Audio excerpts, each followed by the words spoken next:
They started their pages for fun, and now they have thousands of followers and they've quit their day jobs. Hey there, I'm Ashley Audette. Did you know that over the course of the last 2 years, the influencer marketing industry has expanded exponentially?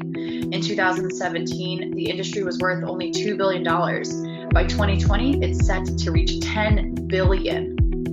So how did influencers gain so much popularity over the course of a few years? I speak to some individuals and they're going to tell us why. Why do you think Instagram influencers have gained so much traction within the last 3 years?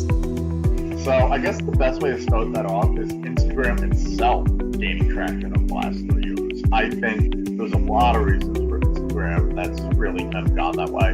And I think it's kind of the evolution of social media. Instagram, people were posting their pictures. YouTube, people were posting videos, and you cared about their opinion of what they were doing. And then you would just ask them, hey, what do you use for your skin? Because your skin looks amazing. All of a sudden, the influencer was like, well, I use this product. And they kept doing that, and it just built up to where the brands were like, well, we'll pay you to talk about us. We'll help promote you. We'll sponsor you to do these things. And it just kept starting from there.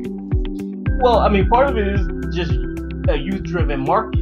And I think also people looking for something that doesn't seem like a commercial, even though we know that influencing pretty much is just that.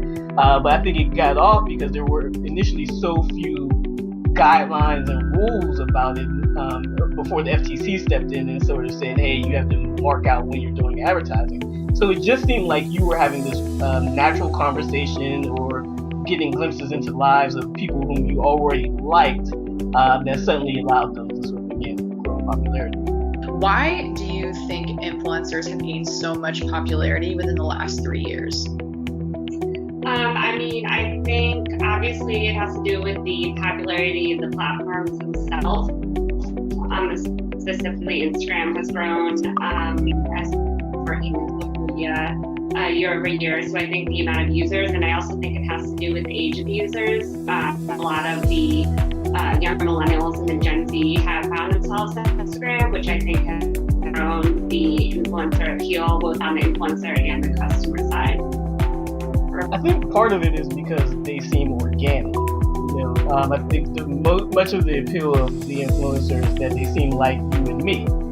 They seem accessible. So if you think about people who are like makeup influencers, right? If you're a young woman and you see someone who is willing to show you what she looks like before and after, and you begin to think, well, I can do that. Or you think about another area that most people don't think about, like video games. If you see somebody playing a video game giving strategies, you suddenly start to think, well, I can do that as well. And so I think that organic nature of it, plus the platform on which much of it is taking place, Instagram, YouTube, so on and so forth, has really allowed it to grow.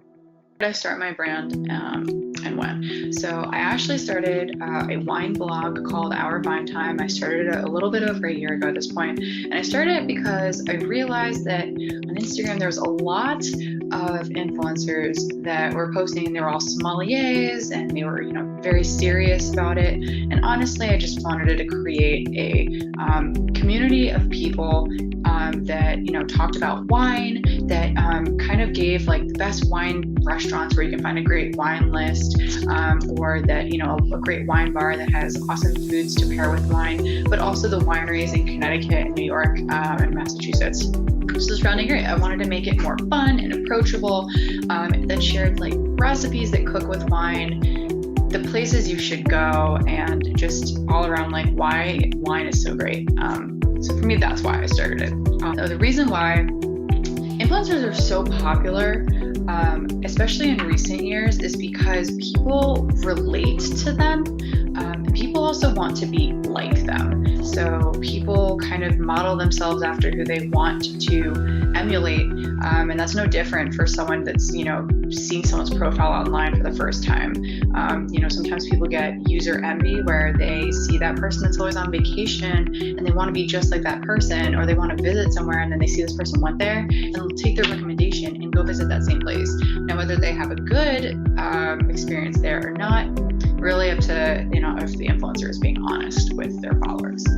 Today's consumers want to feel engaged. Traditional marketing doesn't have the same effect as a social media influencer who's built a following based on their story, authenticity, and building relationship with those followers. But are influencers being entirely honest with all of their followers? Watch my next video where I share the secrets that influencers keep from their followers. If you learned something valuable, please hit the subscribe button, give me a thumbs up, and share this video.